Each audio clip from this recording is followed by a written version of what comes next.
بسم اللہ الرحمن الرحیم۔ الف لام میم ذالک الکتاب لا ریب فیہ ھدی للمتقین آمنت باللہ صدق اللہ مولانا العظیم۔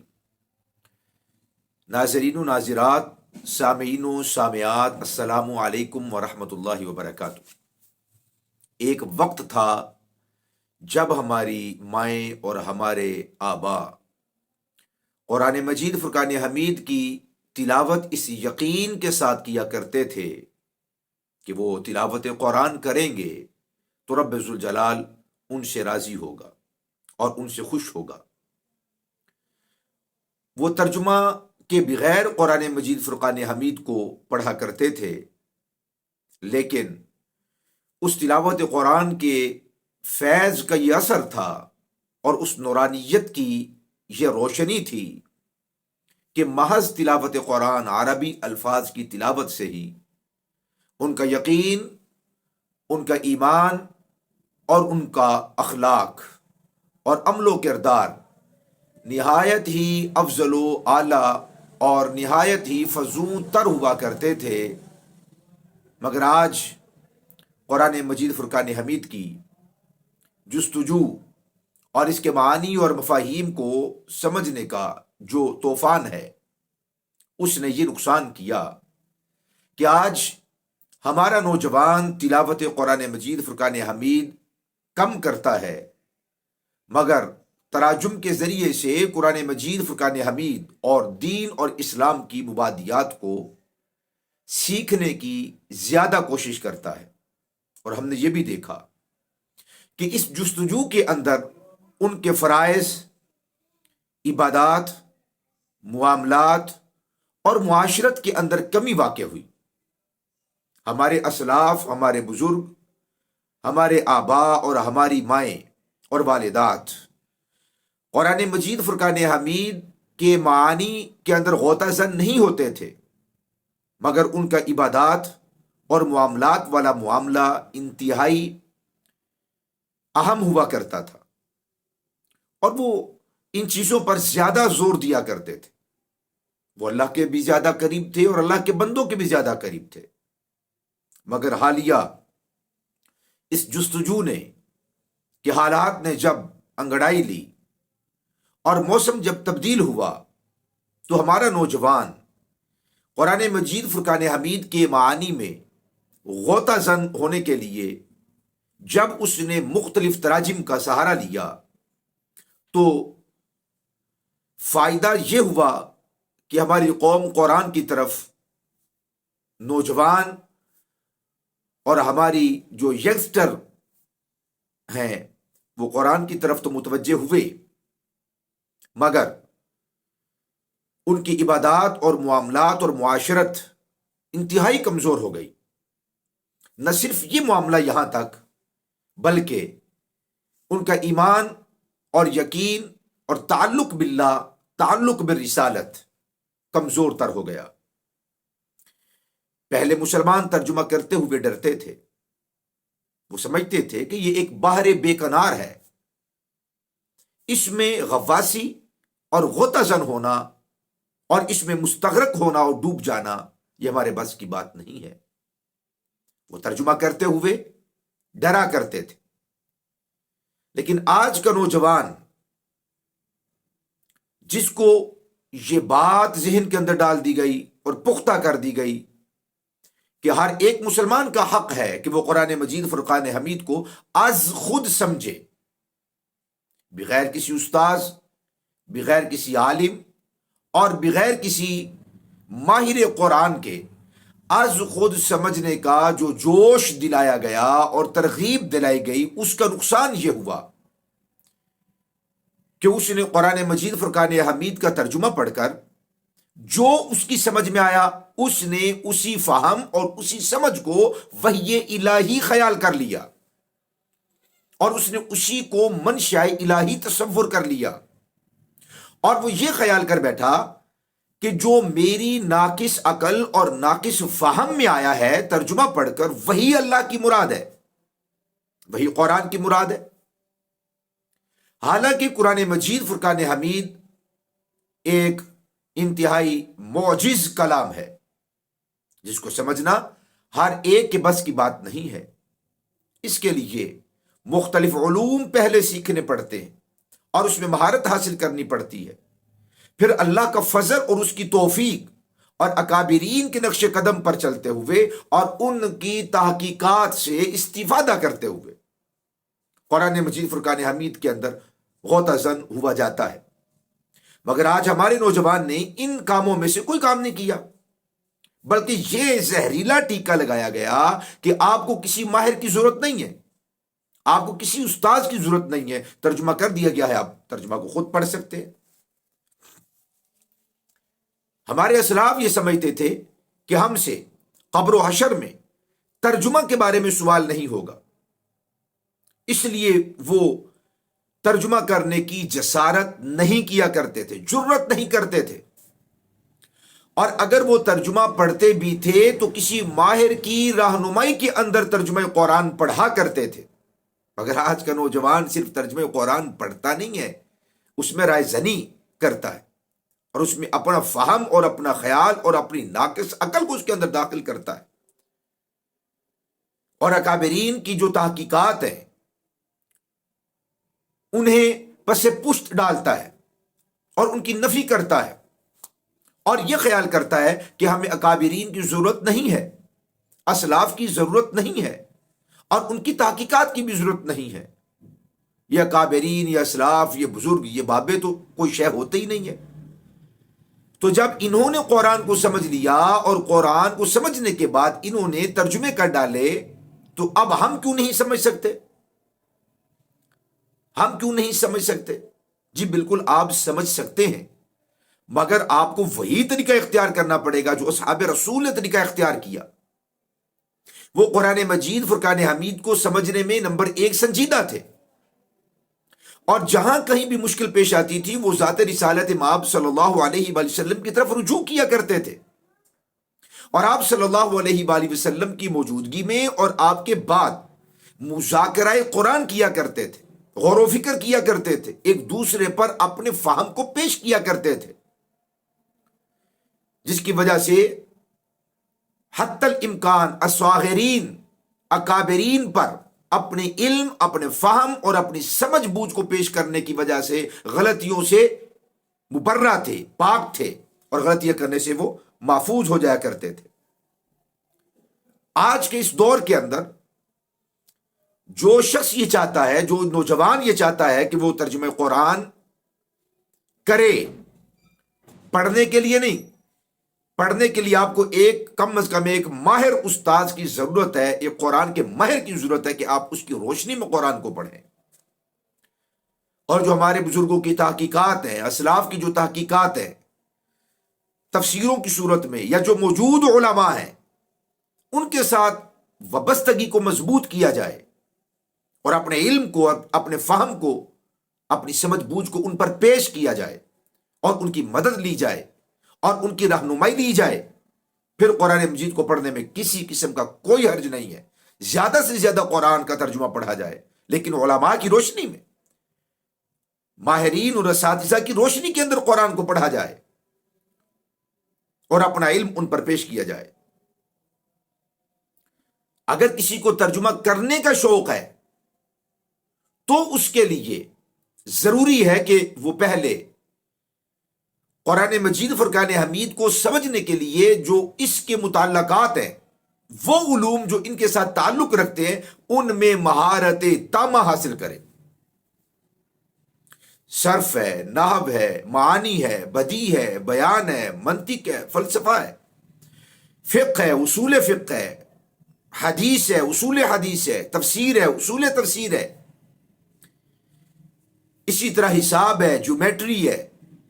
تو ان علوم کو حاصل کرنے اور ان پہ مہارت تامہ حاصل کرنے کے بعد پھر علماء، اکابرین، اسلاف، اصحاب رسول، تابعین، اتباع التابعین، ائمہ مجتہدین، سلف صالحین، بزرگان دین، علماء حق، علماء ربانیین، محدثین، مفسرین، علماء، نجبا، نقبا، اولیاء، صلحاء، اغواث، اقطاب، ابدال، ماہران شریعت، ماہران طریقت صوفیاء، ان کی روشنی میں پھر قرآن مجید فرقان حمید کو سمجھا جائے۔ 21 علوم کو حاصل کرنے کے بعد ان کی روشنی میں، ان کی تحقیقات کی روشنی میں قرآن مجید کا ترجمہ کرنے کی بالکل اجازت ہے۔ جب آپ کو محاورات پر، امثلہ عرب پر، آپ کو لغات پر دسترس ہو جائے تو پھر آپ ترجمہ کر سکتے ہیں، مگر پھر بھی اپنے آپ کو مجتہد اور اپنے لیے اپنی عقل کو، اپنے فہم کو فہم کل اور عقل کل نہ سمجھے۔ ایک طالب العلم ہونے کی حیثیت سے ان ساری چیزوں کو مد نظر رکھ کر پھر آپ ترجمہ کر سکتے ہیں۔ ہم نے دیکھا کہ ہمارے اکابرین جن کو رسوخ فی العلم تھا اور جن کا علم مستحکم اور مضبوط ترین تھا، وہ محکمات میں گفتگو کرتے تھے ان سب چیزوں کی رعایت کرتے ہوئے جن کا میں نے پہلے ذکر کیا، مگر متشابہات میں وہاں پر بھی وہ انتہائی عز و انکسار کا رویہ اختیار کرتے ہوئے وہاں سے گزر جاتے تھے، اور وہاں پر وہ بے باکی کے ساتھ کبھی بھی اپنی رائے کا استعمال نہیں کرتے تھے۔ مگر آج کا نوجوان ان آیات متشابہات کو لے کر اور انہیں معمولی سمجھ کر اس پہ گفت و شنید کرتا ہے، مناظرے کرتا ہے، چیلنج دیتا ہے، مباحثے کرتا ہے، اور یہ خیال کرتا ہے کہ ہمارے ان سوالات کے جوابات ہمارے علماء کے پاس موجود نہیں ہیں۔ لیکن حقیقت یہ ہے کہ ان کے پاس تو ان کے جوابات موجود ہیں، مگر ان جوابات کو سمجھنے کی صلاحیت آپ میں موجود نہیں ہے۔ وہ تو جانتے ہیں کہ آپ کے جو سوالات ہیں، آپ کے ذہن میں جو پیدا ہوئے ہیں، ان کے جوابات کیا ہیں، مگر وہ جو جواب دیتے ہیں آپ میں ان کی گفتگو کو سمجھنے کی صلاحیت نہیں ہے۔ جب آپ ایک عالم، ایک بشر، ایک عام آدمی اور ایک عام انسان کی گفتگو کو سمجھنے سے قاصر ہیں، تو یہ جو قرآن ہے، جو کلام معجز ہے، اس کو سمجھنے کا آپ دعویٰ کیسے کر سکتے ہیں؟ ترجمہ ضرور پڑھیے، مگر پھر کہوں گا کہ اپنے اساتذہ کی اور ماہرین کی سرپرستی کے اندر زیر نگرانی پڑھیے۔ ستیاناس ہو ان لوگوں کا کہ جنہوں نے عوام کو جری کر دیا، بہادر کر دیا، اور یہ کہہ کر کہ آپ کو اسلاف، اکابرین، علماء، اولیاء، صلحاء اور بابوں کی کوئی لوڑ نہیں ہے، کوئی ضرورت نہیں ہے، آپ از خود قرآن فہمی حاصل کیجئے، آپ خود قرآن میں غوطہ زن ہو جائیے، آپ خود وہاں سے فہم حاصل کیجئے، آپ خود قرآن کو سمجھیے۔ اس جرت نے ہمارے نوجوانوں کو، ہماری نسل نو کو، جس کو وہ بیداری کا نام دیتے ہیں، حقیقت یہ ہے کہ معاذ اللہ انتہائی نقصان کیا۔ اور یہ بیداری مغز نہیں ہے، یہ بیداری نہیں ہے، یہ موت سے بھی بھیانک ایک فضا قائم کر دی گئی ہے۔ یہی وجہ ہے کہ آج تقریباً علماء اور صلحاء کی روشنی میں جو لوگ قرآن نہیں سمجھتے، وہ یہ خیال کرتے ہیں کہ جو ہمیں سمجھ میں آیا وہی حقیقت ہے۔ مثال کے طور پہ ایک ساتھی وہ میرے پاس ہے اور آ کر کہنے لگے، شاہ جی جب قرآن مجید فرقان حمید کے اندر ہے یا ایھا الذین آمنوا لا تقولوا راعنا، اے ایمان والو تم کبھی بھی راعنا نہ کہو، تو پھر ہم قرآن مجید فرقان حمید کے اندر تلاوت کیوں کرتے ہیں؟ ہم کیوں یہ آیت پڑھتے ہیں لا تقولوا راعنا، جب اللہ نے فرما دیا کہ لا تقولوا راعنا، راعنا نہ کہو، تو ہم راعنا کو ترک نہ کر دیں، اس لفظ راعنا کو نکال نہ دیں، چھوڑ نہ دیں؟ تو میں نے ان کے فہم اور ان کی عقل کے مطابق یہ جواب دیا۔ میں نے کہا دیکھو بھائی، یہ قرآن مجید فرقان حمید ہے، ہمارے اصحاب رسول نے اس کو انتہائی جانفشانی کے ساتھ اس کو جمع کیا، اور اسی نہج پر جمع کیا جس نہج پر رسول اللہ صلی اللہ علیہ وآلہ وسلم نے ان کی تربیت فرمائی تھی۔ قرآن مجید مکمل ہو چکا تھا رسول پاک صلی اللہ علیہ وآلہ وسلم کی زمانہ حیات میں، ترتیب بھی لگ چکی تھی، ترتیب بھی لگ چکی تھی، اور اصحاب رسول اسی ترتیب کے ساتھ الحمد سے لے کے والناس تک تلاوت قرآن بھی فرمایا کرتے تھے۔ لہذا یہ ترتیب تو رسول اللہ صلی اللہ علیہ وسلم نے ارشاد فرمائی، اور راعنا بھی اسی طرح قرآن مجید فرقان حمید کا جز اور حصہ ہے، اور یہ لفظ بھی قرآن مجید ہی ہے اور کلام خدا بندی ہے، اس کو نکالا نہیں جا سکتا۔ تو وہ صاحب جرت کا مظاہرہ کرتے ہوئے کہنے لگے پھر تو یہ صحابہ کی معاذ اللہ ثم معاذ اللہ غلطی ہوئی کہ انہوں نے اس کو پھر بھی داخل کر دیا، جب اللہ فرما رہے لا تقولوا راعنا۔ میں نے کہا اللہ کے بندے خدا کا خوف کرو، توبہ کرو، استغفار کرو۔ میں یہ عرض کر رہا ہوں کہ یہ قرآن مجید کا جز ہے، حصہ ہے، لفظ ہے، اور اسی لفظ کو رسول اللہ صلی اللہ علیہ وآلہ وسلم نے اس لفظ کو برقرار رکھا، اور حضور کا برقرار رکھنا اللہ کا برقرار رکھنا ہے۔ تو بہرحال دیکھیے،